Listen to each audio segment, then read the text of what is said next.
Bueno, pues muy buenas tardes. Vamos a empezar. ¿Se escucha bien arriba?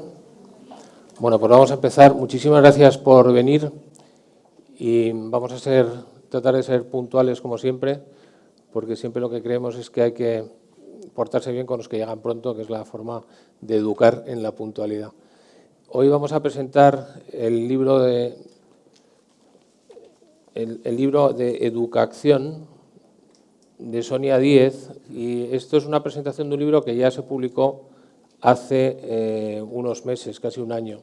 Es un libro que va por su segunda edición y es un libro que además has tenido la generosidad de regalar, con lo cual no se podrá comprar hoy. El que no lo haya podido obtener regalado, pues lo podrá comprar probablemente en cualquier librería, pero que es un libro importante y sobre todo a nosotros nos hace mucha ilusión poder juntar en esta presentación o representación del libro, poderos juntar a José Antonio y a ti, porque ya os conocíais antes, nosotros hemos hecho cosas juntos con Sonia y siempre, de alguna manera, nos quedaba pendiente estar aquí y que estuvierais aquí juntos hablando de educación y del libro. Es un libro que genera entre ellos una unión muy especial porque, lógicamente, ha sido el libro que Sonia ha querido escribir, pero en el libro, lo que dice José Antonio sobre el libro, es que es el libro que a él le hubiera gustado escribir. O sea que con todos los libros que él ha escrito, que le hubiera gustado también escribir este, pues es, yo creo, que el mayor elogio, Sonia, que te pueden hacer de un libro. Entonces yo la primera pregunta que os quiero hacer a los dos, con un distinto enfoque, es a Sonia, ¿por qué escribiste este libro? Y a José Antonio, por supuesto, es por qué le hubiera gustado escribirlo hoy. Entonces, si quieres, empieza tú y bienvenida.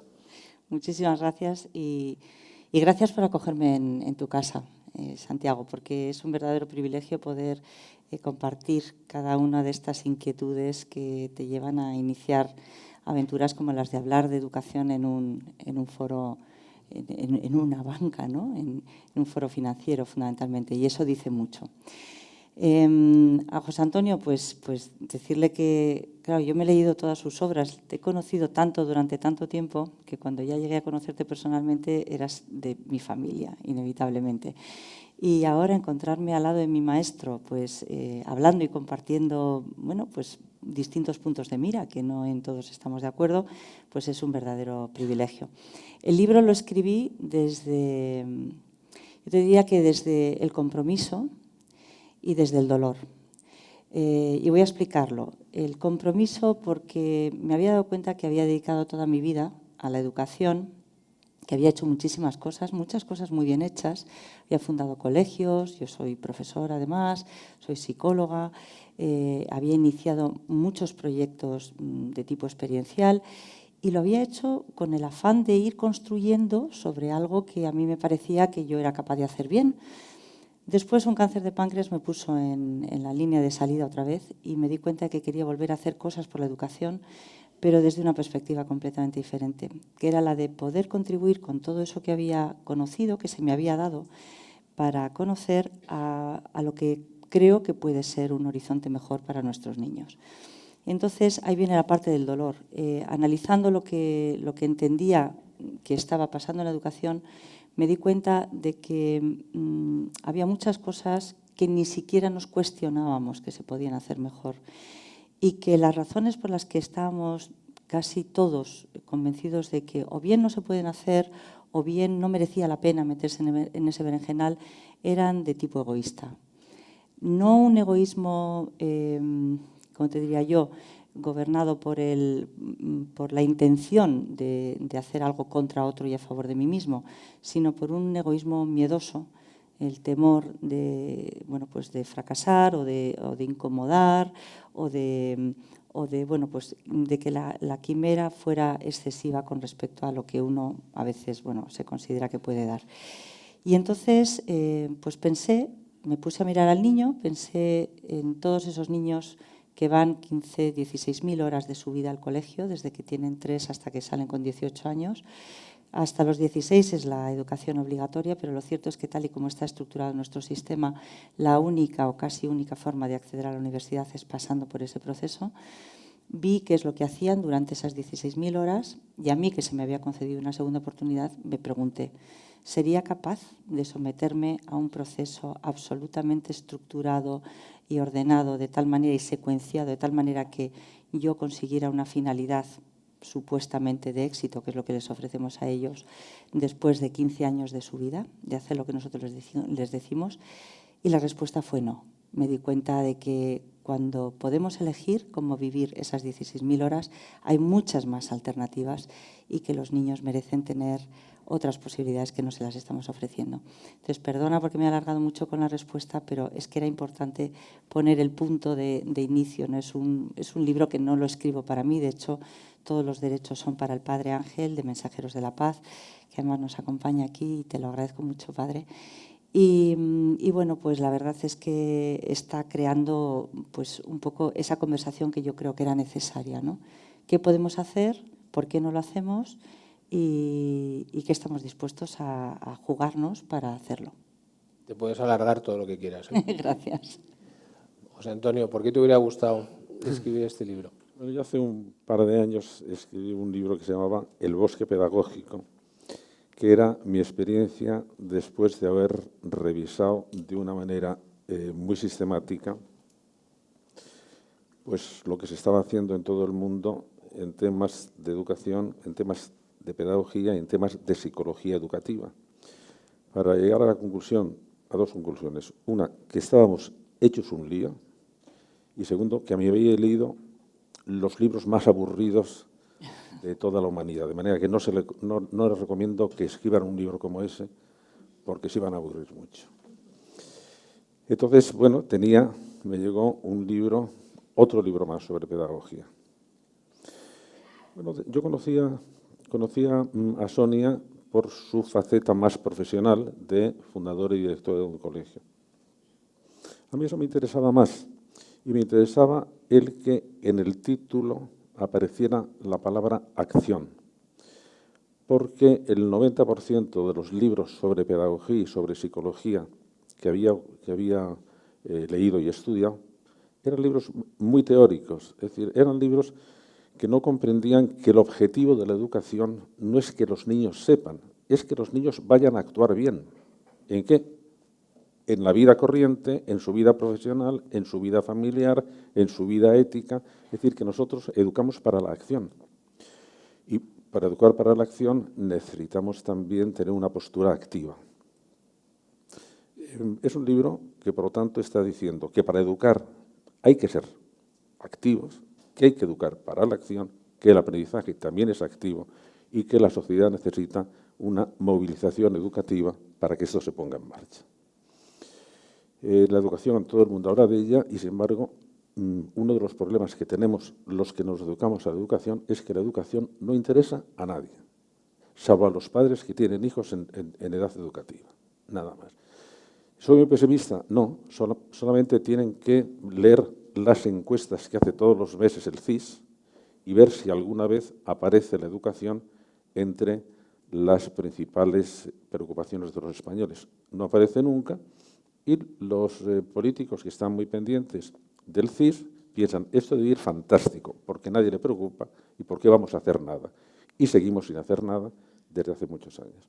De manera que a mí ese libro me interesaba por eso, porque es hecho por una persona que está dentro de la escuela, es una persona que está muy bien informada y es una persona que se da cuenta de que se nos están quedando pequeños los moldes educativos que teníamos. Y luego, además, que escribe muy bien, es muy divertida, de manera que el libro es una joyita y por eso es la razón por la que me hubiera gustado escribirle a mí. Muy bien, como no lo hemos podido escribir, pero podemos comentar, sobre él y desarrollar sobre él. La estructura del libro son precisamente 10 acciones. Yo creo que, José Antonio, tú eres el filósofo de la acción, o sea, que el talento es acción, es inteligencia funcionando. La inteligencia, si no hace cosas, no sirve para nada. Y tú lo has estructurado con 10 acciones o 10 formas de organizar una mejora en la educación, ¿no? Entonces, la primera de todas, y voy a seguir un poco ese orden, tú lo has llamado provoca acción. O sea, es llamar la atención de un presidente supuesto. Te anticipaste a los tiempos, ya sabías que íbamos a tener una cierta confusión en quién iba a ser el presidente durante mucho tiempo, y entonces tú lo mandabas a un presidente teórico y le decías que todo estaba muy mal y que había que reaccionar, le provocabas. O sea, ¿por qué? Y esta es la pregunta para los dos. Cuando hablamos de educación, siempre tenemos la sensación de que está tan mal. O sea, ¿qué es lo que está tan mal? Yo creo que tenemos muy poco claro hacia dónde queremos ir, no hacia dónde vamos. Eso nos genera una cierta desconfianza y una cierta sensación de, bueno, pues de desamparo, ¿no? Porque parece que siempre es otro el que tiene que ocuparse de que la dirección, el impulso, el lugar hacia el que vamos esté mejor definido. Entonces, no nos planteamos esa primera pregunta de decir, bueno, ¿qué es lo importante de lo que estamos haciendo? O sea, ¿para qué educamos?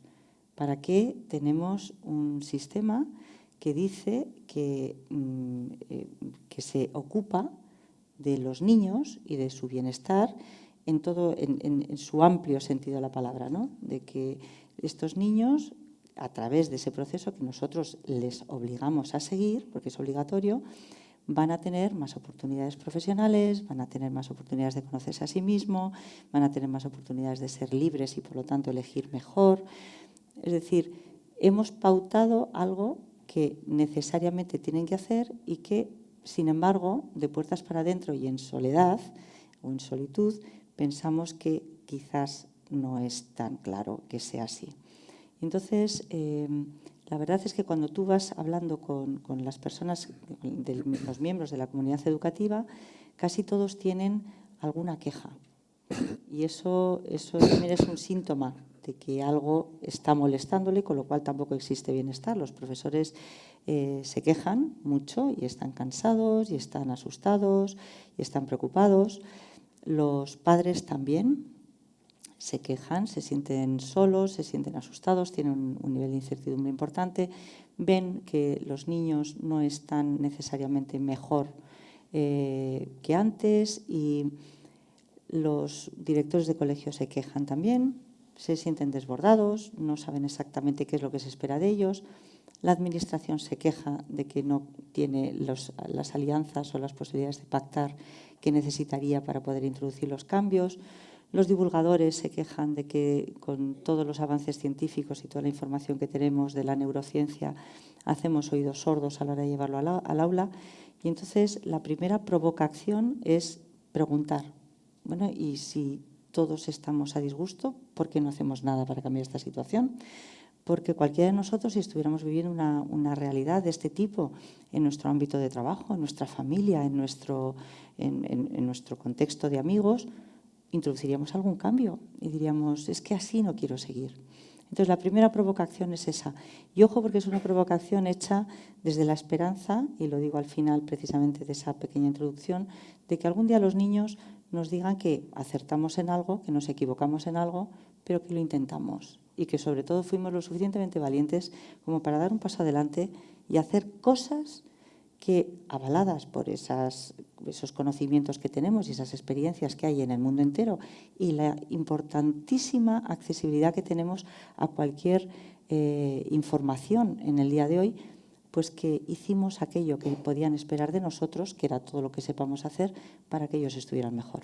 Bueno, si me dejas, José Antonio, como estamos con la provocación, voy a tratar de provocarte un poco más todavía. Y tiene que ver con, tú en el primer capítulo del libro, Sonia, interpelas a mucha gente a lo largo del libro, pero en el primero interpelas al presidente del gobierno. O sea, parece que no se puede arreglar nada en la educación si no está la política por medio. Y probablemente la política es lo que hace más complejo que podamos hacer las cosas bien. ¿Por qué en esto, que deberíamos estar todos, independientemente de las ideologías, de acuerdo en un 80-90%, es precisamente donde es más difícil ponerse de acuerdo?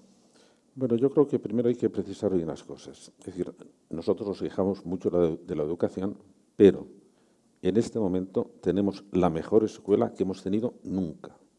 Nunca. Lo único que pasa es que no es lo suficientemente buena para un mundo tan sumamente complejo como el mundo en que estamos y el mundo en que nos avecina, que luego, si quieres, lo podemos, al hilo de las preguntas de Sonia, lo podemos ir aclarando. En segundo lugar, sí es verdad que un centro educativo puede funcionar bien y ser un centro de excelencia a pesar de una ley mala o a pesar de un político malo, pero es muy difícil. De manera que claro que es posible y tenemos en este momento escuelas excelentes. Unas pueden ser privadas, pero otras son públicas. De manera que lo que tenemos que decir a los profesores es que su escuela puede ser muy buena. ¿Qué es necesario un pacto escolar? Sin duda alguna. ¿Qué es necesario una buena ley educativa? Sin duda alguna. ¿Qué es necesario fundamentalmente una buena financiación? Sin duda alguna. Nosotros, esa propuesta que pues en esta misma sala hice hace unos años, podemos tener un sistema educativo de alto rendimiento, es decir, al nivel de Finlandia, vamos a ponerle como ejemplo, en 5 años. Todo el sistema. Una escuela puede mejorar radicalmente en 3 años, darle la vuelta. Pero todo el sistema, podemos tener un sistema de alto rendimiento en 5 años, dedicando el 5% del PIB a educación, que es una cifra que ya la hemos tenido. Nosotros hemos tenido hasta el 5,08% dedicado a la educación. Ahora tenemos el 4,2%. Con eso no podemos tener un buen sistema educativo. Podemos tener buenas escuelas aisladas, pero no podemos tener un buen sistema educativo. De manera que esa cantidad, esa es la segunda condición. Y la tercera condición, debemos seguir una serie de planificación educativa que sabemos lo que hay que hacer. Si es que en la educación no hay ni misterios ni enigmas. Tienes que aprender de lo que ha funcionado. Y vamos a ver qué ha funcionado. En España ocurre un problema. En España, primero, no hemos tenido buenos organizadores educativos. No hemos tenido una buena planificación educativa. No hemos tenido buenos gestores educativos. Y en segundo lugar, desde finales del siglo XIX, la educación española está tan sumamente ideologizada que seguimos todavía teniendo planteados problemas del siglo XIX. Y además no nos vamos a poner de acuerdo en ello. Yo he trabajado por un pacto educativo, vamos, de una manera que creí que lo conseguíamos. Y de repente hay un momento en que las cosas se enquistan y vuelven a salir los mismos problemas de siempre. Que es cómo se dirigen los centros, si la educación pública debe ser toda de gestión pública o puede ser de gestión pública y de gestión privada, si es escuela integrada o escuela diferenciada, si se da religión en la escuela. Y bueno, pero si esos problemas están resueltos desde hace un montón de tiempo. ¿Por qué estamos volviendo sobre ellos sin progresar? Bueno, porque, por decirlo con una frase suave, la ideología es a la educación lo que la mixomatosis al conejo. Es que los dejan bastante perjudicados. Y estamos ahí absolutamente empantanados. Es lo que dicen los franceses, estamos pateando sobre nosotros mismos. Es decir, no, piétinement sur place. Estamos pateando sin avanzar. Y seguimos. Hay escuelas muy buenas.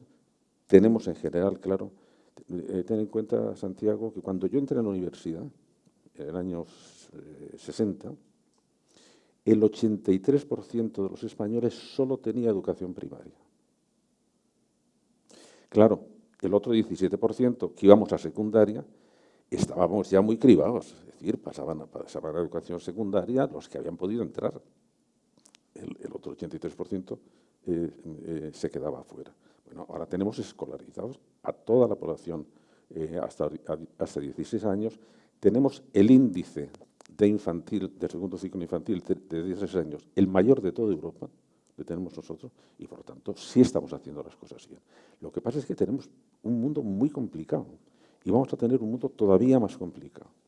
Y cuando, por ejemplo, vosotros los economistas en Davos estáis diciendo el 60% de los puestos de trabajo donde van a trabajar los niños que ya están en la escuela no se han inventado todavía, si no sabemos con qué herramientas van a trabajar, con qué conceptos van a pensar y a qué problemas se van a enfrentar, Entonces, los educadores nos tenemos que hacer, porque somos la conciencia educativa de la sociedad, nos tenemos que hacer las preguntas que se hace Sonia. ¿Qué les enseñamos? ¿Y quién nos va a decir lo que tenemos que enseñarles?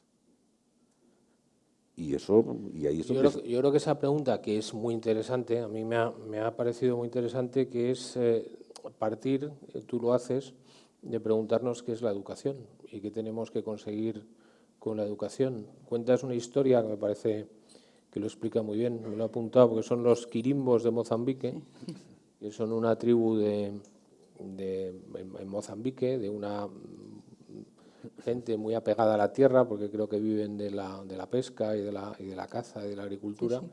Y entonces, cuando les forman para hacer una carrera e irse a ganarse la vida de otra manera, pues no son felices, mientras que los jefes de la tribu han renunciado a la educación porque lo que les quieren es educar ellos, porque les consideran que les hacen más felices si les llevan a vivir como ellos han vivido, que han sido muy, muy felices. Quizá el problema fundamental de la educación es que está dirigida para algo y ese algo lo puede decidir un tercero, lo puede decidir el Estado o lo podemos decidir cada uno. El único que no lo puede decidir probablemente, afortunadamente, es el niño, ¿no? Que es el que está dirigido. Entonces, ¿qué es la educación? Y tenemos dos cabezas muy importantes. ¿Qué es la educación para cada uno de vosotros? ¿Qué es lo que tiene que hacer? Fíjate, si es interesante que hayas sacado el tema de lo de los quirimbos, porque ellos lo que hacen es, se oponen a que se lleven a los niños de su isla a la capital, porque consideran que vuelven sin un porvenir. Entonces consideran que realmente ellos tienen la obligación de la custodia y tutela de preparación de sus niños para el porvenir que les permita vivir y sobrevivir. Entonces, esto viene al hilo de lo que decía también José Antonio, es decir, la escolarización tal y como está concebida actualmente no tiene mucho más de 2 siglos y la humanidad ha aprendido muchas cosas a lo largo de su historia de formas muy diversas y siempre acompañados y amparados por un colectivo, por una comunidad que les ha ayudado a conseguir esos conocimientos. Entonces, ahora mismo, una escuela que fue creada para un tiempo pasado prepara en la adquisición de unos contenidos de forma secuencial que supuestamente van a necesitar para el desempeño de las siguientes etapas de su vida. Después es la universidad y después el trabajo. Todos los informes que disponemos nosotros, cualquier publicación en cualquier periódico actualmente nos está diciendo que efectivamente los trabajos hacia los que se van a dirigir nuestros jóvenes y niños aún no se han inventado o van a requerir de una serie de destrezas y competencias que no son para las que prepara el colegio. Y no las prepara el colegio porque efectivamente tampoco pone el foco de atención en la medición, es decir, no forma parte de ese proceso en el que luego se va a prestigiar para entrar en una universidad o en una facultad. Las mismas competencias que van a necesitar para vivir en un mundo muy complejo en el que inevitablemente van a tener que compartir con otros, van a tener que ser creativos ante problemas que todavía no conocemos, van a tener que traer soluciones complejas, diversas, ser capaces de desarrollarlas con otros y tener suficiente conocimiento, espíritu o capacidad crítica para determinar de toda esa avalancha de información que van a recibir cuál es la que es coherente con quienes ellos son, lo cual significa trabajar sobre lo genuinamente humano. Nos preocupa a veces mucho la robótica y se nos olvida que aquello que podemos aportar es precisamente la parte más humana de lo que compartimos y luego, bueno, pues ser conscientes de que ese espíritu crítico tiene que estar relacionado con el bien y con el mal, es decir, un conocimiento y un compromiso ético con el mundo en el que viven. De eso no se ocupa prácticamente en absoluto ninguno de los programas educativos que tenemos ahora mismo en la escuela. Al mismo tiempo, es necesario decir que esa educación para ese mundo hacia el que vamos, no en todos los países del mundo se está haciendo igual. A veces la estructura puede parecer la misma, pero no es igual. Por ejemplo, Singapur es el país que está ahora mismo en cabeza en el informe PISA y Singapur todo su esfuerzo. Bueno, lo primero es que tanto Corea del Sur como Singapur han sido países que eran absolutamente desconocidos. Nadie pensaba que iban a ser un número 1 en un informe de educación. Y cada uno de ellos lo ha hecho de forma diferente, haciendo el hincapié en cuestiones distintas. Pero Singapur, por ejemplo, ha trabajado muchísimo todo lo que son soft skills y ha trabajado mucho toda esta parte que acabamos de decir. Es decir, ha conseguido ponerse en cabeza y dar la vuelta como un calcetín cuando ha tenido un propósito claro con respecto a lo que consideraba que tenía que hacer. Y ahí han unido fuerzas. Entonces, la educación, para mí, por contestar a tu pregunta, en este momento y siempre a lo largo de toda la humanidad, ha sido sacar de dentro hacia afuera, potenciado o acompañado por una comunidad, aquello que permite que uno sea uno mismo y pueda aportar a la sociedad en la que vive. José Antonio, ¿tienes tú una definición de educación? Sí. ¿Cómo nos lo explicarías? Pues nada, te lo explicaría. Educación, te lo digo en una fórmula y luego te la explico. Educación es instrucción más formación de la personalidad. Así que te lo explico. Pero antes quería llamar la atención sobre por qué es tan importante lo que llamamos educación. Cuando hablamos de la evolución del ser humano, de la evolución biológica del ser humano, pues la explicación que dan los biólogos es un conjunto de mutaciones que después han sido seleccionadas en el choque contra la realidad. De manera que mutaciones genéticas y selección natural son los dos grandes motores de la evolución. Eso no funciona en el ser humano porque aparece otra tercera fuerza evolutiva, que es el aprendizaje. El ser humano lo que hace es que cambia por mutación, cambia por selección natural y cambia por el aprendizaje, porque dentro de nuestra configuración como seres humanos está una variante absolutamente definitiva, que es la cultura que vamos incorporando a nuestro cerebro, a nuestra forma de ser, a nuestra forma de pensar, a nuestra forma de sentir, y toda esa especie de absorción de la cultura, que es lo que nos hace humanos. Esa es la gran tarea de la educación. La gran tarea de la educación es que un ser que nace estrictamente biológico, mediante la educación se va humanizando. Y por eso, cuando en la India había niños raptados por lobos que eran educados por lobos, y algunos se recuperaron a los 12 o 13 años, esos niños que nacían con una maquinaria maravillosa de aprendizaje, lo que habían aprendido eran pautas lobunas. Entonces bebían como los lobos, andaban a cuatro patas y les resultó muy difícil después aprender a hablar. De manera que lo que hace la educación es fundamentalmente humaniza unas estructuras biológicas gracias a la gran capacidad que tenemos nosotros de la memoria.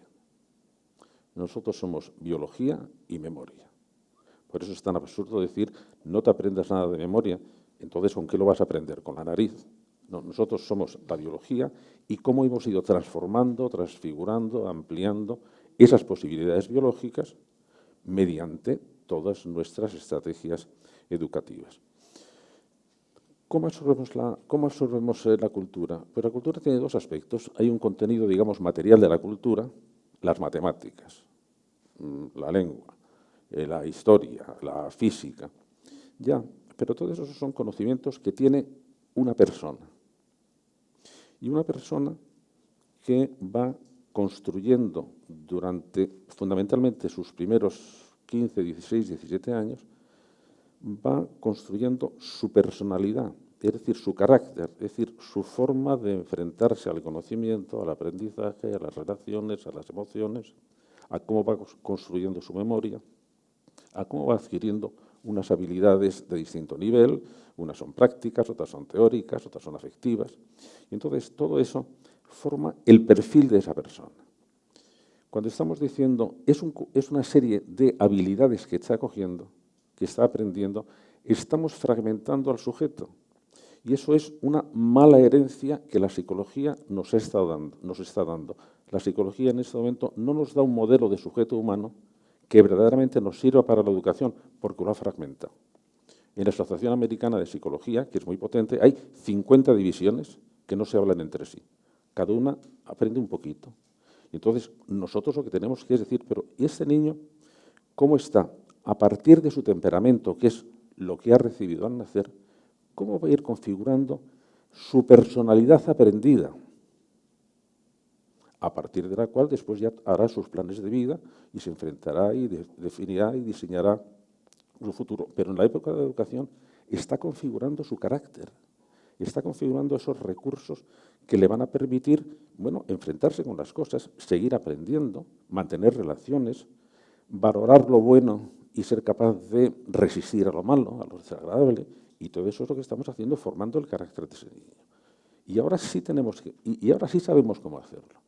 Por ejemplo, en los planes de estudios que yo diseñé para la Universidad de Padres, en que seguimos a los niños desde 0 años hasta los 16, lo que estamos viendo no es cómo aprenden matemáticas, eso también, pero eso es relativamente sencillo, es cómo podemos hacer que estos niños vayan estructurando su carácter, su forma de responder afectivamente, su voluntad. La voluntad no nacemos con ella, la voluntad se aprende durante los primeros años y sabemos cómo se aprende y sabemos cómo podemos hacerlo. Y entonces nos damos cuenta que lo que estamos haciendo es ayudando al niño, porque es el niño quien tiene que hacerlo, ayudando al niño a crear su personalidad.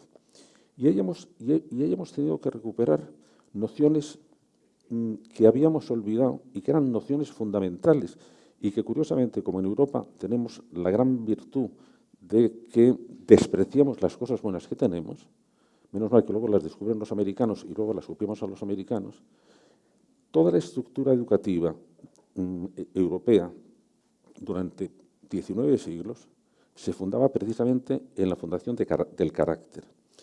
¿Y qué es lo que configura el carácter? Bueno, el carácter lo configuraban los buenos hábitos y los malos hábitos. A los buenos hábitos los llamábamos virtudes y a los malos actos los llamábamos vicios. Y desde Aristóteles lo que tenía que hacer la educación es, vamos a ver cómo se estructuran las virtudes de este niño. Porque virtud no es una cosa moralizante, virtud es el hábito de la excelencia. Entonces, cuando estamos ayudando a que el niño haga esa función tan sumamente maravillosa de ir construyendo su personalidad, eso sí que estamos haciendo, dándole los grandes recursos para que se enfrente después a la vida. Y los grandes recursos son qué conjunto de hábitos intelectuales, afectivos, ejecutivos, morales, por volver a la anterior terminología, qué virtudes debe tener el niño, qué hábitos de excelencia estamos dando al niño. Nosotros no vamos a poder resolver sus problemas. Había un nombre en la Biblia que a mí me emociona mucho, Benjamín, significaba el que lucha sus propias batallas. Los niños van a tener que luchar sus propias batallas. Nosotros lo que tenemos que hacer es ponerles en buenas condiciones. ¿Para qué? Para que ellos lo hagan. Porque no tenemos soluciones a sus problemas futuros. Pero tenemos que ponerles en buenas condiciones para que sean capaces de resolver ellos sus problemas. Y yo creo que esa es la gran función de la educación. Y también estudiar matemáticas, ¿eh? También. Yo creo que te has anticipado un poco a la respuesta de lo que voy a plantear ahora, pero es que me parece muy interesante lo que Sonia plantea como crítica en el libro, que es que de alguna manera la educación hace a los niños, a los jóvenes, y probablemente a los padres de esos niños y de esos jóvenes una gran promesa que acaba siendo incumplida porque les propone que si pasan por el sistema y lo hacen bien, van a tener una vida de éxito, y luego pues ese éxito muchas veces no se produce aunque cumplas. Yo creo que probablemente el mundo ha cambiado tanto que esto hay que empezar a contarlo. O sea, yo tengo conversaciones con mucha gente y hace poco pues un padre de un alumno muy exitoso que había sacado 2 carreras buenísimas con notas buenísimas, pues me decía que el mundo estaba fatal porque ese alumno que había hecho todo eso no tenía el éxito profesional que le correspondía, ¿no? Entonces, bueno, yo también pensaba para mí mismo que a lo mejor sacar buenas notas y tener matrículas y demás, que está fenomenal y hay que hacerlo, pero que no es lo único. O sea, la promesa de la educación, y esa es la pregunta, está generando grandes sensaciones de promesa incumplida. Tú lo pones en el libro. ¿Por qué? Pues Por muchas razones. Primero porque, insisto, o sea, estamos sometiendo literalmente a los niños, a los niños y jóvenes a una serie de entrenamientos que no son tan naturales. La experiencia, o sea, la educación tiene que ser, y el aprendizaje tiene que ser una experiencia. Y como tal, cuantos más matices tenga, más rica será.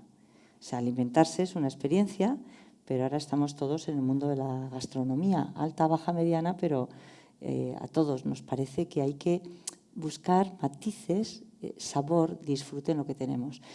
La educación, en la manera que se ha sistematizado, ha perdido toda la parte de vínculo con el gozo intelectual. Y el gozo intelectual es la mayor garantía, precisamente, de querer seguir aprendiendo. Cuando uno disfruta con lo que hace, cuando uno disfruta con el aprendizaje, quiere más. Y, de hecho, un niño que quiere aprender, no hay hijo de madre que lo pare. Es decir, va a seguir indagando, preguntándose. Entonces, el problema es que tenemos un sistema que está pautado de manera que acaba cortando no solamente las alas para que tengan otras opciones más experienciales de aprendizaje, porque está muy estructurado el contenido. Imagínate, por ejemplo, para una persona, para ti que eres tan curioso y que tienes una biblioteca infinita y te dice, no, este año solo puedes leer estos 3 libros o estos 7 libros de esta estantería y además de forma secuencial. Hasta que no termines el primero no puedes seguir el siguiente. Yo, que soy una gran lectora también, recuerdo perfectamente, y mi hijo también, que yo solía ir por la casa con 7 libros abiertos y dependiendo de dónde fuera, pues iba enganchándome con aquello que me apetecía hacer. Entonces, es un sistema que está mal estructurado desde origen para el fin que persigue. Y luego, además, esa promesa cada vez está más desajustada, porque las promesas, en la medida que uno no sabe lo que va a pasar después, porque el mundo no está tan interconectado, pues bueno, puede colar. Pero ahora que ya sabemos tanto de lo que está sucediendo, ahora que no podemos hablar solamente de las expectativas del amigo o la persona con la que estuviste hablando tú y del mercado de trabajo, sino que estamos viendo 360 grados a nivel mundial, sabemos que no necesariamente hay una correlación directa con el bienestar de la persona, es decir, con la identidad y a lo que se va a dedicar y lo que ha estudiado y la relación profesional. En otros países está empezando a haber algo, y esto es una primicia porque no está en el libro, pero está empezando a haber algo que es muy contestatario, que es decir, bueno, ¿y realmente es necesaria la escolarización? Es decir, ya hay formas de acceder a las universidades y a formación profesional que te permiten seguir trabajando y prepararte para una profesión sin tener que pasar por todo el proceso de la escolarización reglada. Y lo más curioso es que está sucediendo también en España. Es decir, lo que es sumamente, no sé cómo decirte, porque a mí me llama la atención y a veces, depende del día que uno tenga, dices es desesperante y otras veces dices, oye, pues yo creo que esto va a ser precisamente lo que nos va a dar el pie a ese cambio que es posible, ¿no? Es la evidencia de que realmente están sucediendo estas cosas en España. No vamos a rebufo. Lo que pasa es que todo va bajo radar. Es decir, hay colegios que por su definición, no voy a decir ninguna denominación, colegios además que se conocen mucho, la tipología de centros, la metodología que siguen, por definición no pueden estar siguiendo lo que dice la normativa, por no hablar del homeschooling, que también existe. Y entonces hay un montón de normativa que está obsoleta, que no se toca porque efectivamente tocarla supondría poner en evidencia que la promesa no existe y que hay otras formas de conseguir o adquirir ese objetivo final, que es una formación para la vida, para prepararse para ese futuro más o menos incierto que les va a tocar vivir a los niños. Pero falta honestidad. En el libro, Sonia, pones que no es lo mismo enseñar que aprender. Yo a José Antonio le he oído alguna vez decir, una afirmación que seguro va a mantener ahora, que a un perro se le puede enseñar a hablar. Otra cosa es que el perro aprenda a hablar, ¿no? Pero al perro le podemos enseñar a hablar. Sí, yo creo que hay, Santiago, el castellano nos juega una mala pasada. Porque parece que tiene sentido la siguiente frase. Yo les enseñé matemáticas, pero ellos no las aprendieron. Entonces no has enseñado, has hecho otra cosa. Has explicado, has expuesto, pero la palabra enseñar tiene un correlativo, aprender. Y si no aprenden, no enseñan. Y por lo tanto, eso es una relación que hay que mantener. Cuando antes hablabas del triunfo, digamos, educativo, yo creo que hay que distinguir. Una cosa es el éxito educativo y otra cosa es el éxito escolar. El éxito escolar es aquel éxito que se tiene dentro del sistema formal educativo, que es el que se da en los centros educativos y que permite la titulación. El éxito educativo es más amplio. El éxito educativo tiene otros agentes y además tiene un campo mucho más amplio. Cuando nosotros intentamos precisar lo que llamamos factor escuela, es decir, aquel porcentaje del éxito educativo de un niño, es decir, de su capacidad, de un adolescente, de un joven, es decir, su capacidad de estar en condiciones de resolver una serie de problemas y de tomar una serie de decisiones y de saber una serie de cosas. Entonces vemos que el efecto, lo que podemos atribuir estrictamente a la escuela no pasa del 40%. ¿Que es mucho? Sí, es mucho, porque puede también influir a su alrededor. Y entonces el otro 60% del éxito educativo, ¿de qué influye?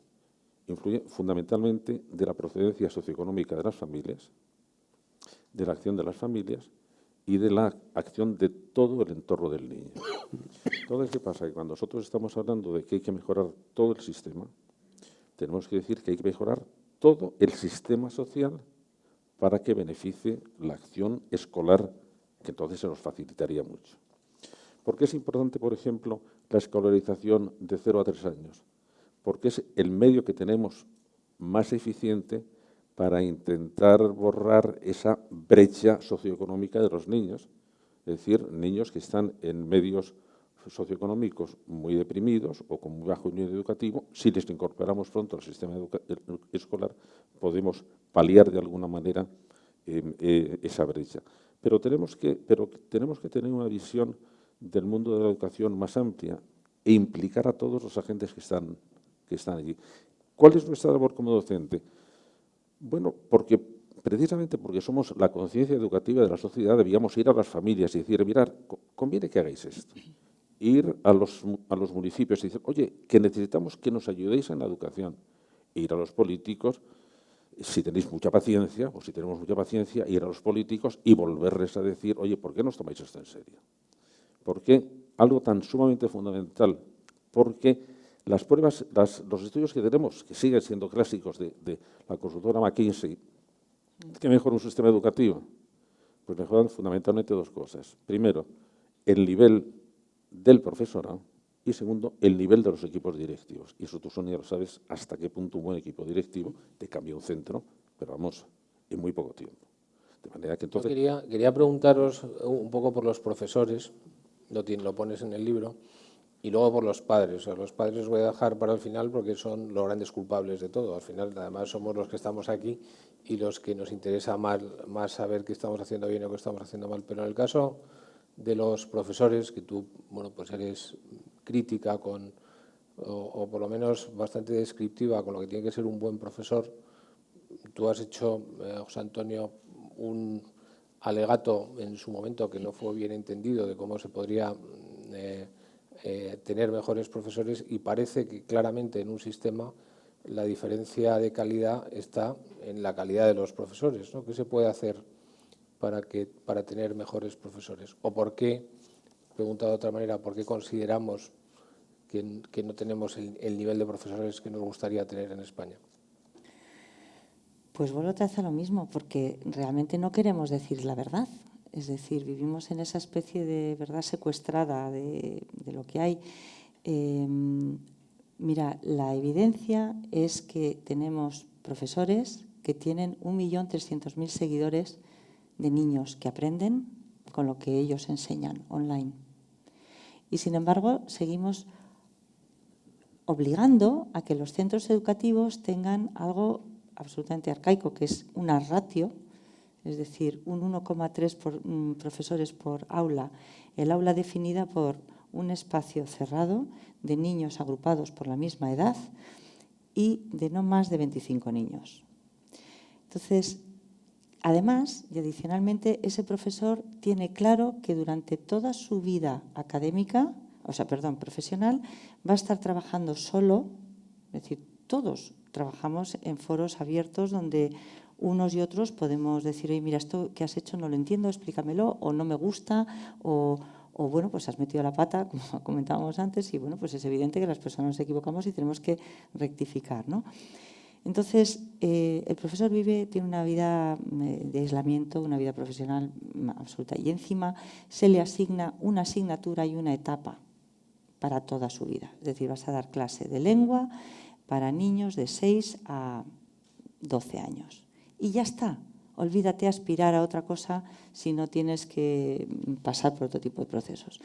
Entonces, es una carrera profesional muy plana, muy poco motivadora, donde además da igual los méritos que consigas porque no van a repercutir en beneficios de ningún otro orden, y donde, por ende, tampoco nadie va a evaluar cuál es la evolución ni a prestigiar la evolución de lo que tú estás haciendo. Yo creo que la definición de una carrera, independientemente de cuál fuera, en estos términos, es una definición bastante frustrante. Imaginemos un médico que al salir de su carrera, todo lo que pudiera esperar es que sus conocimientos los iba a verter, los que tiene en ese momento, a lo largo de toda su vida profesional, y jamás, nunca nadie iba a evaluar o a cuestionar si él sigue al corriente de las innovaciones, de las mejoras que hay y del resultado que pueda tener con sus pacientes, ¿no? Yo creo que es la única profesión donde primero se ejecuta y luego se evalúa a ver qué es lo que ha pasado, ¿no?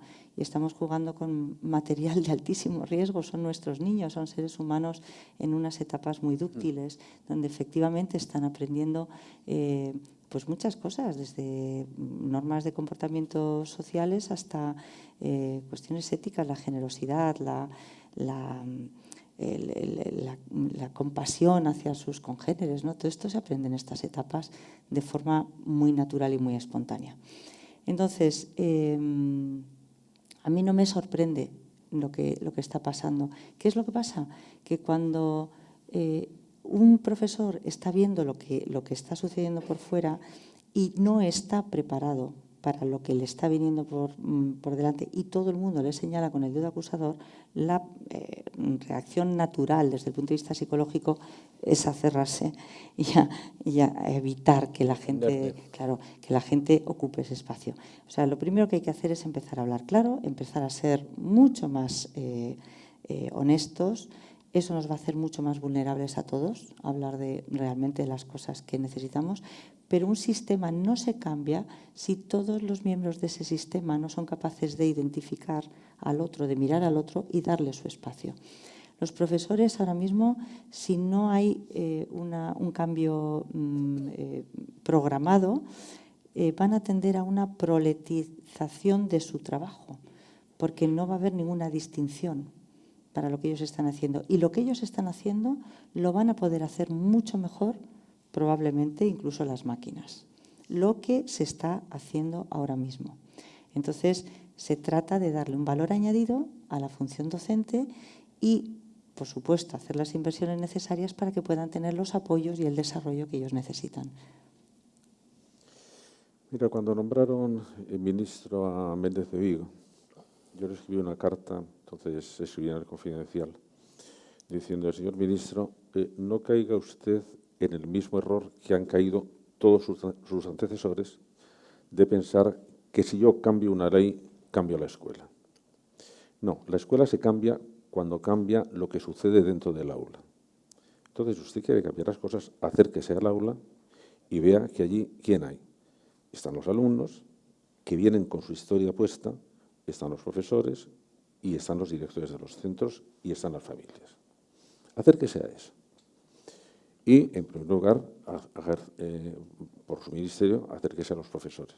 Y me llamó al día siguiente y me dijo, vamos a ver, ¿estarías dispuesto a hacer un libro blanco sobre la profesión docente?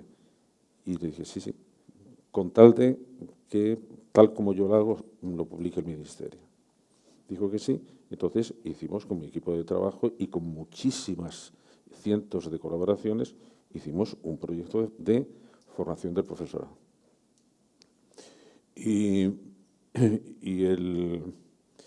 Bueno, vimos exactamente cómo se podía hacer. Vimos, por ejemplo, que algunos fallos de la formación del profesorado en España es que no había formación del profesorado. Y sigue sin haberla. Hay ahora unos cursos o unos máster que han sustituido al CAP, no valen para nada. ¿Por qué razón? Porque un profesor no se sabe si sirve para profesor hasta que está dando clase.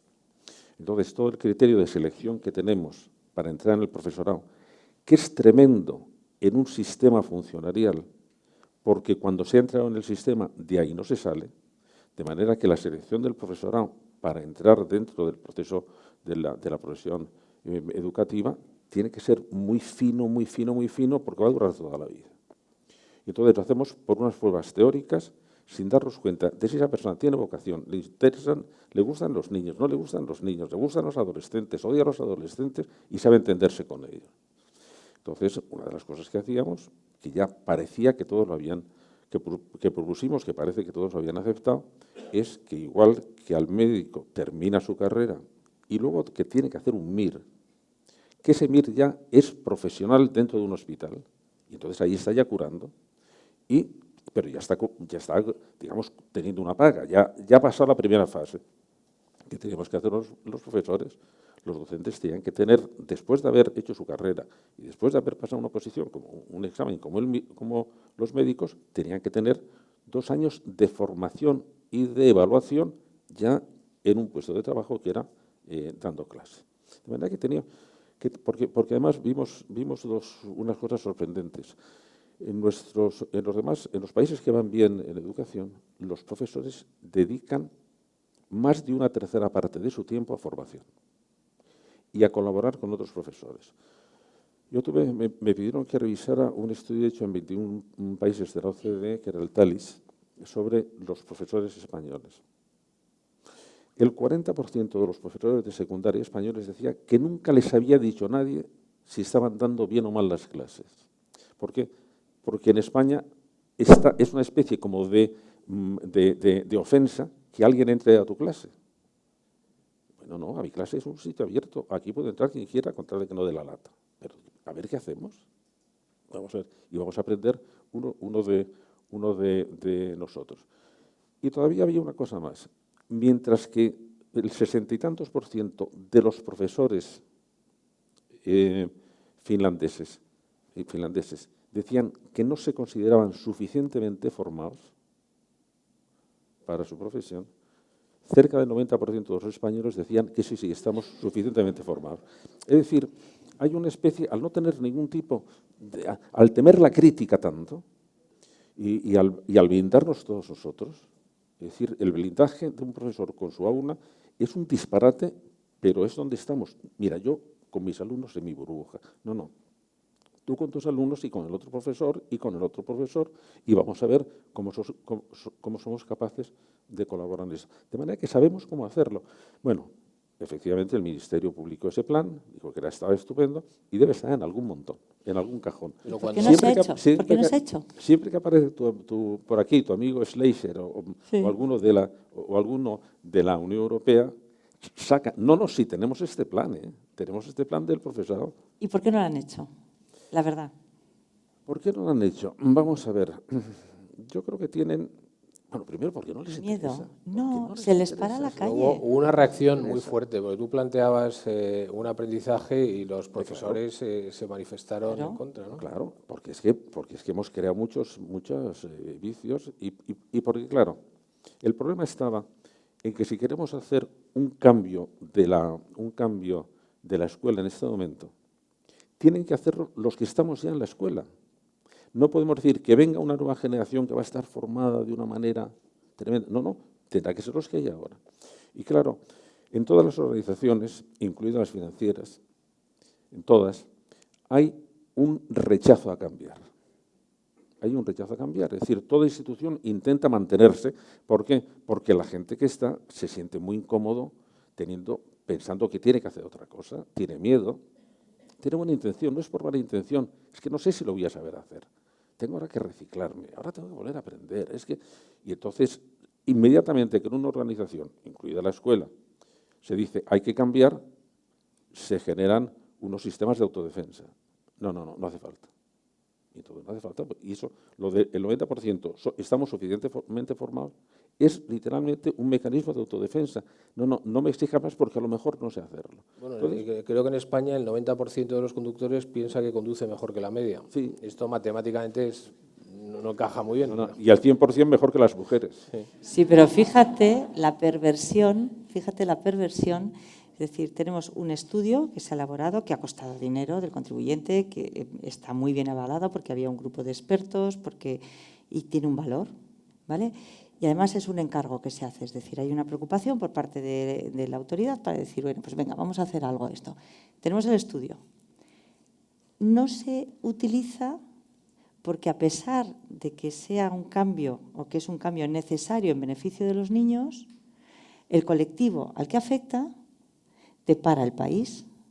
Y mañana, todos los que estamos aquí, que tenemos niños, bueno, los míos no, que ya están en la universidad, pero tenemos que condicionar nuestra vida que realmente no se puede hacer. Entonces, ¿qué estamos poniendo por delante? ¿Las necesidades del niño o el statu quo que realmente sobre el que pretendemos mantenerlo? Entonces, al revés, yo durante mucho tiempo pensé, y a pesar de que en el libro empiezo con una carta al presidente o presidenta, porque quiero manifestarlo así, estoy ahora mismo absolutamente convencida de que el cambio que ya está sucediendo no está sucediendo por parte de la Administración, porque no les faltan razones, ni motivos, ni conocimientos, ni asesores. No está sucediendo por parte de los colectivos profesionales, porque también ven que hay una insuficiencia en todo lo que tienen, sino que está empezando a suceder por los padres. Los padres tenemos los padres más temerosos en muchos aspectos, pero también más informados de toda la historia. Y los padres están viendo racionalmente que no tiene demasiado sentido algunas de las cosas que están pasando con sus hijos. Y a veces tienen opciones dentro de lo que ellos pueden contemplar como menos malo y puede funcionar. Bueno, vamos a interpelar un poco a los padres. Yo creo que aquí además hay muchísimos padres que están o pensando que lo tienen que hacer o que están metidos de lleno en la educación, o yo creo que esto es una cosa que además no acaba nunca, con lo cual a los propios padres, José Antonio nos sigue educando, con lo cual nosotros tenemos que seguir educando a nuestros hijos, incluso en la labor de ser padres. ¿Qué pueden hacer o qué deben hacer los padres? Los padres están ya eligiendo. Mira, hace unos años, cosas que están sucediendo ya en las escuelas, peticiones de los padres a los colegios, no las que salen necesariamente en prensa, que parece que los padres son una panda de histéricos todos que sobreprotegen a sus hijos y que son egoístas. No. O sea, la mayor parte de las familias quieren a sus hijos y los quieren bien. Y aquellos que se pueden permitir elegir el tipo de colegio le dan muchas vueltas al tipo de colegio que quieren. Y entonces, cada vez más los padres están pidiendo que lo que suceda en el ámbito de la escuela esté avalado por algún tipo de razón que vaya en beneficio del niño. Es decir, te preguntan, cosa que antes no, te preguntan, ¿y esto en qué medida es bueno para el niño? ¿Y esto en qué repercute? Pues a su conocimiento, a su carácter, a sus hábitos y no a sus vicios. ¿Cuáles son las medidas de contención que tenemos para que ese 5% del PIB que decía José Antonio, en vez de dirigirse hacia el lado bueno, pues ahora mismo pues está dirigiendo hacia el lado malo, que es todo lo que es consumo de drogas, consumo de otro tipo de patologías que estamos teniendo de aficiones? Pero un problema que yo creo que nos enfrentamos prácticamente todos los padres, o que por lo menos nos gustaría que hubiera una forma de enfocarlo. Decías tú que a un niño que quiere aprender no hay quien lo pare. Yo creo que Aristóteles era un optimista, porque en la primera frase de la metafísica puso: todo el mundo quiere saber. Bueno, sería en su época. Ahora a lo mejor la gente no tiene tantas ganas de aprender, o aprende de otra manera. ¿Qué se puede hacer para que un niño quiera aprender? Una cosa que el señor habrá visto. ¿Hemos tenido nosotros que insistir a nuestros chicos para que aprendan a manejar los móviles? Eso. Van a toda mecha, van a una velocidad de vértigo. Bueno, es decir, cuando hay algo que les interesa, lo hacen muy bien. Yo a los padres les daría, en su tarea educativa, les daría 4 consejos. Primero, los 3 instrumentos que tienen con los hijos son la ternura, es la comunicación y es la exigencia. Y esas 3 enlazan mal. Esas 3 enlazan mal y además van cambiando con la edad de los hijos. Por ejemplo, llega el momento en que los niños, los adolescentes que siguen necesitando la ternura de los padres, bufan como los padres muestren ternura hacia ellos. Y sobre todo si es en público ya, es una ofensa absolutamente mortal. Los hijos adolescentes necesitan comunicación y comunicarse con un adolescente es complicadísimo. De manera que eso sí que tienen los padres que ejercitar todo tipo de virtudes, pero eso que tienen que hacer, porque es lo que tienen. Y la exigencia, porque los niños necesitan límites desde que son muy pequeños. ¿Por qué necesitan límites? Necesitan límites porque los límites es un punto de referencia. Un niño que no tiene límites, lo que no tiene son puntos ninguno de referencia. Y eso no les hace más felices, eso les hace muy confusos. Y eso les hace tener miedo. Los límites dan seguridad a los niños si son los límites sensatos. Y hay que dárselos y hay que empezar a dárselos posiblemente desde el año y medio los dos años. De manera que esas son las 3 cosas que tiene, y lo que nosotros tenemos, por lo menos en la Universidad de Padres, lo que intentamos decir a los padres es cómo se dosifica eso y qué formas tienen eso según los niños van creciendo. Por ejemplo, las normas que se ponen a un niño pequeño no valen para un adolescente. Con el adolescente, que cambian muy rápido, hay que primero saber qué normas son negociables y qué normas no son negociables. Eso, clarísimo. Pero las normas negociables hay que negociarlas mucho, porque los chicos están cambiando.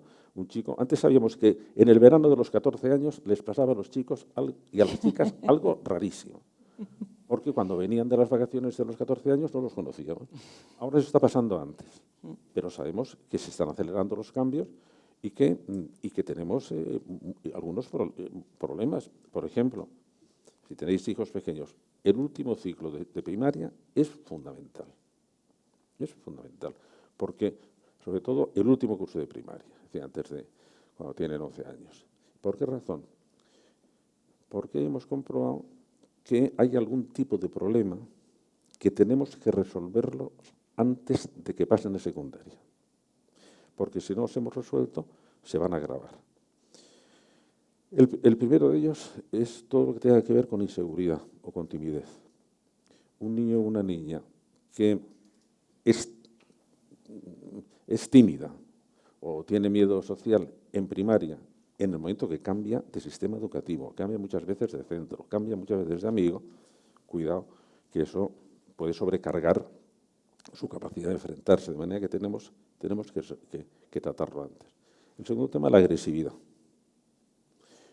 Como un niño, y ahora empieza a haber un porcentaje mucho más pequeño, pero también de niñas, no ha controlado su agresividad antes de entrar en secundaria, tenemos un problema. Tenemos un problema. En tercer lugar, uno de carácter se llama más académico. Un niño que sale de primaria sin manejar bien con soltura los mecanismos de comprensión lectora va a ser un fracaso. Porque ya en secundaria no nos vamos a ocupar de eso. Y ese niño se va a ir haciendo. Y luego, por ejemplo, hemos descuidado, que antes lo hablábamos, Sonia, cuando vemos la educación emocional del niño, ¿qué tipo de educación emocional y en qué momento tiene que recibirlo?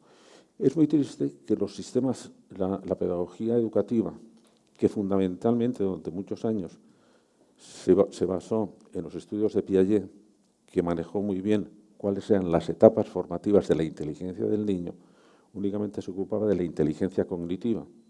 Él mismo reconocía que no entendía los sentimientos y que no los estudió. Pero ahora sabemos también las etapas en que se van configurando la estructura emocional del niño, los hábitos afectivos del niño, que se aprenden. Tenemos un caso que es el que yo he estudiado más. A mí me preocupa mucho, porque me parece un sentimiento terrible, que anula a muchísimas personas, el miedo. Tener miedo es muy malo. Entonces, sabemos que hay niños que nacen teniendo un temperamento vulnerable. Son niños que cualquier novedad les asusta. Son niños que se disparan emocionalmente con mucha rapidez, son muy lábiles emocionales y además aprenden miedos con muchísima facilidad. Entonces, sabemos que tenemos ahí un espacio de tiempo en que debemos ver cómo podemos, de alguna forma, rediseñar el temperamento del niño para que no aprenda más miedos. Y ahora sabemos que tenemos ahí un plazo para hacerlo. Y que ese plazo, lo que tenemos que hacer en un niño es cómo podemos fomentar o fortalecer su seguridad básica. Y sabemos que la seguridad básica se da en dos etapas. Una, la seguridad básica se lo dan los padres, la básica. Se lo dan los padres ¿cómo? Bueno, pues haciendo sentir al niño que está bien acogido, haciendo sentir al niño que está protegido, haciendo sentir que el mundo es bastante seguro. Bueno, y eso se hace, eso lo aprende el niño. El niño puede aprender esa seguridad básica. Pero cuando va al colegio, tiene que adquirir otra velocidad, otra seguridad básica. Y eso ya es asunto nuestro, como sabe muy bien Sonia. Tenemos que enseñar al niño que es capaz de enfrentarse con los problemas. Yo estoy intentando desde hace mucho tiempo, yo creo que eso no te lo he dicho, Sonia, por si nos puedes ayudar, ver si podíamos introducir en la Declaración de los Derechos del Niño un nuevo derecho, que sería así. Todo niño tiene derecho a experimentar el triunfo educativo alguna vez durante la escuela. Muy bueno. Y bueno, y si el niño es muy torpe, eso es asunto nuestro. Eso es asunto nuestro. Nosotros podemos organizar las cosas, a los niños no se les engaña, ¿eh? Podemos organizar las cosas para que de repente el niño diga, he sido capaz. Y como haya sentido esa experiencia es tan fundamental para los niños y para nosotros, que ese niño ha cogido ya el anzuelo educativo, porque va a querer repetir esa experiencia. Hay una frase que dicen todos los niños del mundo, aproximadamente a la misma edad. Todos dicen, mamá, mira lo que hago. A mí me parece una frase maravillosa. ¿Qué están pidiendo? ¿Qué están pidiendo? ¿Un juguete? No, están pidiendo una cosa muchísimo más importante. Están diciendo, mira, estoy progresando y quiero que me lo reconozcas. Bueno, ¿a alguno de vosotros nos gustaría sentir esa impresión a lo largo de toda nuestra vida? Hombre, y como tenga la suerte de tener en tu entorno alguien a que puedas decir, mira lo que hago, y te diga, pero ¿qué me lo estás haciendo? Bueno, está fantástico. De manera que sabemos realmente muchas cosas, pero como lo que dice Sonia, estamos muy encorsetados. Es decir, debíamos, por ejemplo, reducir nuestros currículos académicos en la escuela, pero vamos a la mitad, porque es una especie de amontonamiento de cosas que es que no nos da tiempo después. ¿Y ahora qué haces con esto? Bastante, apréndetelo como puedas, pero no tendré que aprender a hacer algo. No tenemos tiempo, tenemos que pasar el programa. De manera que una poda fuerte de los currículos y luego saber estas cosas. ¿Por qué funcionan tan bien la educación por proyectos? Porque los niños se enganchan a los proyectos y entonces están haciendo su proyecto y trabajan como locos, trabajan como fieras. Pero, bueno, han pescado, han cogido el anzuelo educativo, están progresando, se dan cuenta de que están progresando. Pero ves, es que sabemos cómo hacerlo mejor. Claro. Y entonces, lo que es lamentable, es decir, porque no tenemos todavía la curación para el cáncer. Y entonces, bueno, pues hay cosas en las que tenemos que seguir avanzando y tenemos que progresar. Pero en educación sabemos mucho más, muchísimo más de lo que estamos haciendo. Y cuando nos encontramos con el obstáculo de implementarlo, muchas de las razones por las que no lo hacemos no tienen nada que ver, por no decirte todas, con el niño. Entonces, la flexibilidad de los contenidos, la optatividad, la posibilidad que el niño pueda aportar otras habilidades, otras destrezas que cuenten también como parte de su currículum Sonia, y que tú lo sean has dicho, evaluables. nosotros tenemos una especie de rigidez en la edad en que tienen que estar los niños en los cursos, que un niño se salte un curso es una especie de tragedia. Y una de las soluciones más sencillas para niños con altas capacidades es dejarle pasar, que se salte un curso en la asignatura o en el tema que le vaya bien. Eso es una cosa realmente sencilla. Luego otro asunto. Nos acaba de decir la OCDE que estamos desaprovechando la utilización de los medios informáticos en la escuela. Que está sirviendo para muy poco. Nos parece que ahora todo es que tengan una tablet en la mesa y todo es que jueguen con la tablet y que lo importante es que accedan a muchísima información. Pero si mis alumnos tienen más información de la que entienden, si el problema no es que carezcan de información, el problema es que no entienden la información que tienen. Y que entonces lo que tenemos que enseñar primero es que aprendan a entenderla. Pero además estamos desaprovechando lo que sería, Sonia, porque antes lo has mencionado, lo que sería la eficacia extraordinaria de las nuevas tecnologías, que nos permitirían personalizar la educación. Lo que queremos todos los docentes es, ojalá pudiera yo dedicar el tiempo a cada uno de mis alumnos. Pero bueno, tengo 20 o 25 y tengo que hacer pues lo que puedo. Claro, lo que nos permiten las nuevas tecnologías, si estuvieran bien orientadas, es poder personalizar ¿el qué? Pues el modo como vamos a poner un ejemplo, una lección de matemáticas. Bueno, en vez de hacer como tenemos ahora, que es un libro de texto para todos y la explicación del profesor, tú imagínate si tuviera, como nosotros estamos en este momento estudiando, que hubiera en formato electrónico 5 modalidades de cada lección, que dependería de la rapidez de aprendizaje de cada niño, del nivel que trae del curso anterior, porque hay niños que conviene que repasen el curso anterior. Y entonces el programa que está en la máquina se lo puede hacer ya, porque el problema de la máquina es que ahora pueden estar aprendiendo al mismo tiempo que el niño. Y sabe exactamente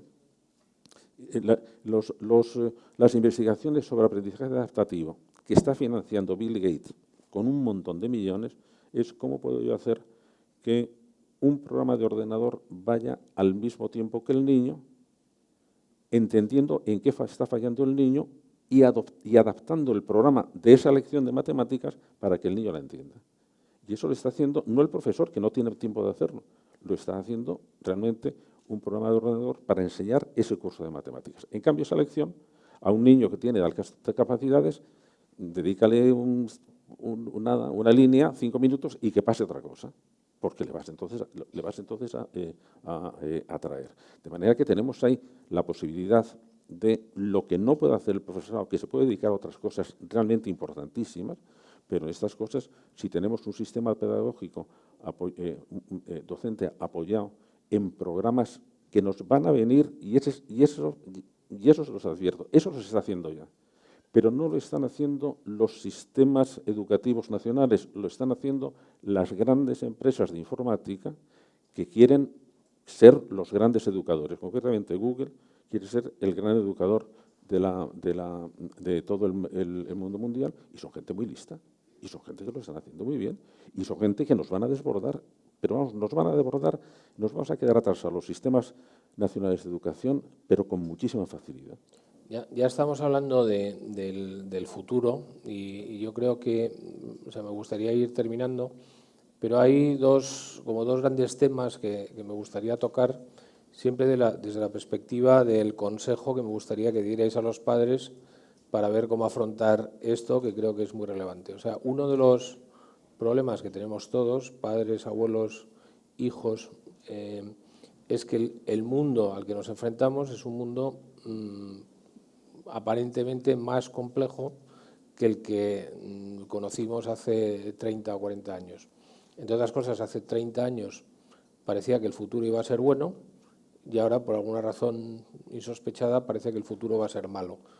Va a pasar todo eso, que sería muy bueno, pero eso va a tener consecuencias muy malas. Entonces, yo creo que si el padre ya de por sí tiene una mala sensación respecto al futuro y el sistema no está preparado para ese futuro, poco vamos a conseguir si encima nos empeñamos en usar un sistema que ya nosotros sabemos que no nos ha beneficiado del todo para enfrentarnos a ese futuro. Entonces yo creo que la pregunta es muy específica y yo con esta pregunta quizá terminaría. Si te parece, José Antonio, te pregunto primero a ti, te dejamos que cierre a Sonia.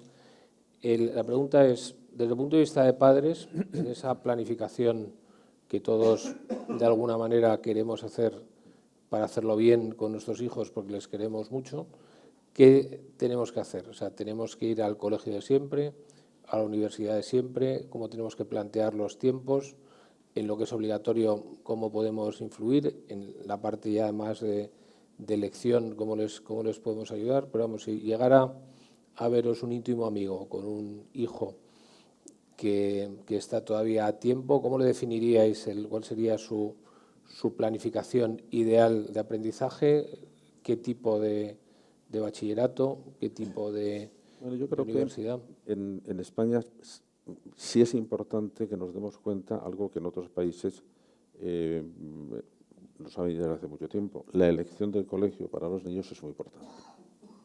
De manera que reclamar la libertad de elección de escuela dentro del sistema público es realmente importante. ¿Y elegirlo cómo? Bueno, elegirlo sobre todo viendo a ver, en primer lugar, cuál es su proyecto educativo y a ser posible cómo lo poner en práctica. Porque entonces yo puedo y entre otras cosas también si piden, que es un tema sobre el que Sonia puede hablar mucho como directora de un centro, hasta qué punto se colabora bien en las tareas educativas con las familias. Porque nosotros estamos asistiendo en general a una brecha entre familia y escuela. Son dos posturas que se recelan mutuamente uno de otro y que únicamente se unen cuando hay algún problema. Lo cual es catastrófico, ¿no? Porque los dos tenían que saber colaborar. Después, en este momento, yo tengo muchas reuniones con directores de recursos humanos de grandes empresas para ver si me dan información que pueda yo después aprovechar para mis alumnos. ¿Qué estáis pidiendo? ¿Qué estáis pidiendo a las personas que vais a contratar? Bueno, las titulaciones están teniendo cada vez menos importancia porque todos son conscientes de que lo que se aprende en una carrera va a quedarse obsoleto en muy poco tiempo. Valoran una cosa que ha mencionado antes como muy de pasada Sonia, que son las que empiezan a llamarse las soft skills, que son habilidades que tienen que ver con lo que antes os había dicho, de que son hábitos para enfrentarse con problemas. Por ejemplo, para enfrentarse con un problema de matemáticas hace falta saber matemáticas y hace falta tener una especie de resistencia para enfrentarse con el problema.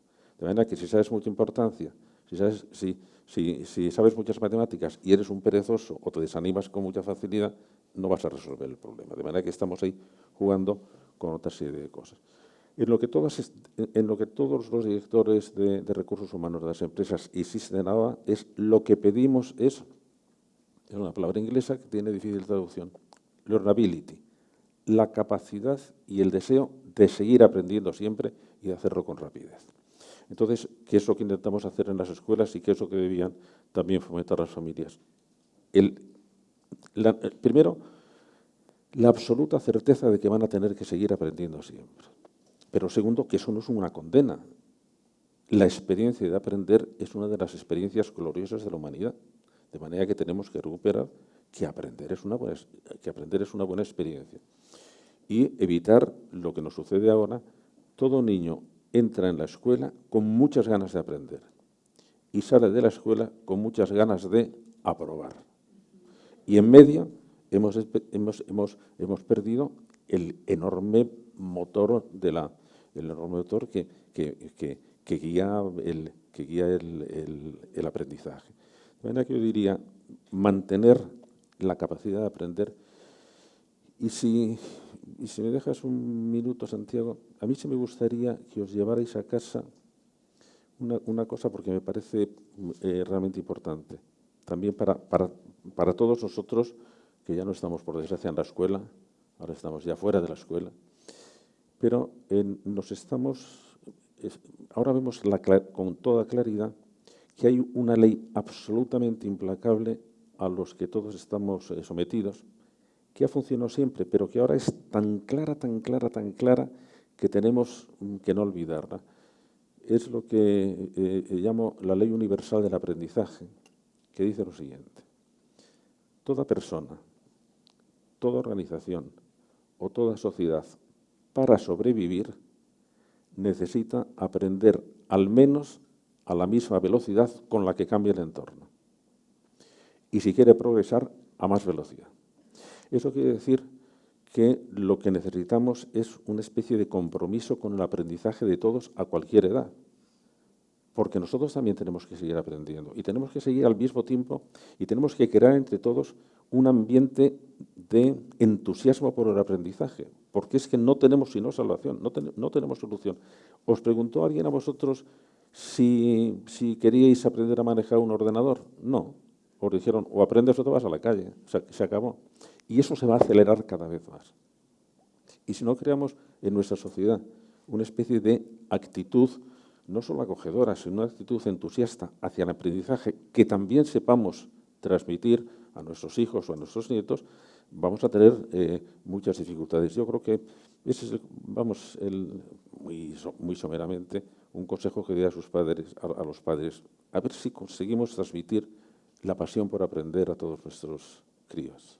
Bueno, ahí el ejemplo es muy importante, ¿no? Un padre que sigue aprendiendo, pues lógicamente, y que sigue con curiosidad, pues... Sí, ya todos los padres saben que las cosas que el ejemplo, que lo que hacen puede interpretarse por los niños o por los hijos de una manera tan complicada que muchas veces es más fácil predicar el ejemplo que hacerlo. Por ejemplo, ¿deben los padres leer mucho?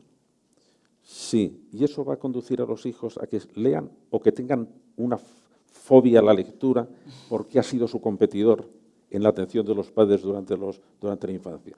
Todo esto es bastante complicado y, por lo tanto, sí tenemos que tener una bueno, pero si el padre no lee nada y no hay libros en casa, sería malo. Bastante... No, pero había una cosa que era lo que tradicionalmente, la virtud que debíamos tener todos los que nos dedicamos a una cosa práctica como es la enseñanza, era una virtud que está muy menospreciada, que era la virtud de la prudencia. La prudencia nosotros la entendemos como una especie de cautela un poco timorata. En los grandes tratadistas medievales, prudencia era la inteligencia para aplicar normas universales a casos particulares. Entonces, ¿qué hacemos nosotros, Sonia, cuando estamos en una escuela? Lo que sabemos en términos generales de educación, decimos, y con Pepito, que es un desastre que hago. ¿Cómo aplico a Pepito las normas universales de la enseñanza? Y bueno, y en esa acomodación, bueno, eso es lo que yo creo que tiene el atractivo de nuestra profesión. Bueno, muchas gracias. Sonia, te dejamos que termines tú. Yo creo que la pregunta es un poco la misma. Todos como padres queremos hacerlo bien. Hay una cosa que podemos hacer si estáis a tiempo, que es llevarles los niños a Sonia. Eso es... Y si no pueden, porque no están o en Málaga o en Bilbao, sí. El libro. Sí, pero el que no pueda, ¿qué consejo le darías a un íntimo amigo que viene a verte y te dice, mira, tengo gran preocupación por el futuro, por mis hijos, quiero que me hagas un plan? Yo creo mucho en la coherencia, Santiago. Yo creo que uno tiene que mirarse y lo mismo, es decir, ¿cuál es el mejor colegio del mundo? Pues el mejor colegio del mundo es aquel que se adapta a aquello con lo que tú eres coherente, ¿no? Entonces, el padre tiene que saber quién es, en qué cree y cuál es el horizonte que quiere construir para su hijo. Y después buscar aliados dentro de esas líneas que él ya ha trazado y no al revés. No es voy al colegio y luego me enfado porque resulta que estos, en vez de llamar con una campana, llaman con un gong, como decía el otro día un amigo mío. Es que me gusta muchísimo todo, pero es que yo no puedo soportar eso que llamen con un gong, es que son muy frikis. Bueno, pues ya está, pues llaman con el gong porque luego tienen otras cosas y hacen mindfulness y hacen no sé qué. Bien, entonces, primero coherencia. Segundo, dentro de esa coherencia, pues ya es mucho más fácil, más alcanzable la confianza. Y la tercera cosa que yo diría, y de una forma un poco espontánea y al hilo y por no alargarlo más de lo que tú has comentado, es que sí es verdad que en generaciones anteriores teníamos la esperanza de que el mundo que íbamos a dejar a nuestros hijos era mejor que el que habíamos heredado nosotros. Es decir, ese porvenir iba a garantizar, pues si los padres no habían tenido carrera universitaria, pues que los niños lo tuvieran, que el bienestar económico pues fuera más, que si teníamos un coche íbamos a tener dos, que si la casa más grande. Bueno, pues ahora estamos colonizados por ese miedo, o esa incertidumbre, o esa angustia de qué tipo de mundo les vamos a dejar a nuestros hijos. Entonces yo creo profundamente, yo soy una persona muy posibilista, más que optimista, y creo profundamente que la única forma de construir el futuro es precisamente haciéndolo. Y que en ese proceso de construcción, cada uno de los que estamos aquí, cada uno de los padres, somos fundamentales. El que se crea demasiado pequeño para cambiar las cosas es que no ha tenido una noche de verano con un mosquito en la habitación. Es decir, la experiencia es completamente diferente. Entonces, nuestra aportación, lo que hacemos cada día dentro de esa coherencia, aliados con un colegio, puede cambiar realmente el porvenir y el horizonte, la experiencia escolar y educativa de nuestros niños. Entonces, creo que los padres tenemos que primero elegir bien.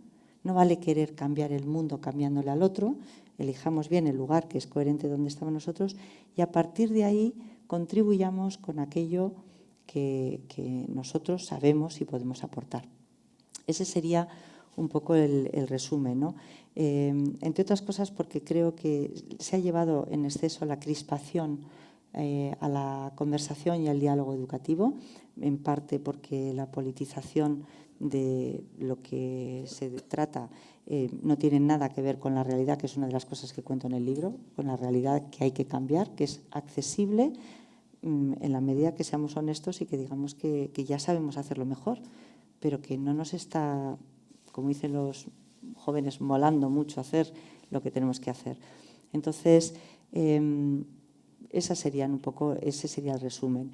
El libro lo que pretende es dirigir el foco como el que se pone una luz de minero y dirige el foco, no aleccionando, no forzando, no cuestionando, no juzgando, pero sí diciendo la verdad de lo que yo he vivido en los distintos roles. Soy madre, soy profesora, soy psicóloga, soy directora de colegios y fundadora de colegios, ahora escritora, divulgadora, en fin.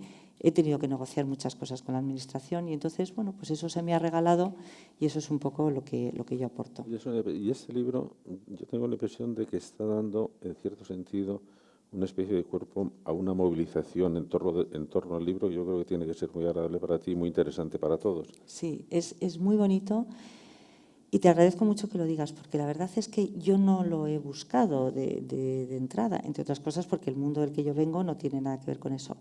Además, no tengo intereses políticos y al mismo tiempo pienso y estoy convencida de que el cambio educativo está ya sucediendo y está sucediendo desde abajo hacia arriba. Y por eso ahora pongo el foco en los padres, porque creo que los padres, dentro de sus inseguridades, son los principales y los que tienen más cerca las necesidades de los niños, son los principales demandantes de que se haga algo mejor de lo que se está haciendo, porque se puede hacer. Entonces, mi intención y mi interés es que, en la medida de lo posible, cualquier persona de cualquier sector pueda ayudar o ceder espacio a ese punto de acción educativa que se puede implementar.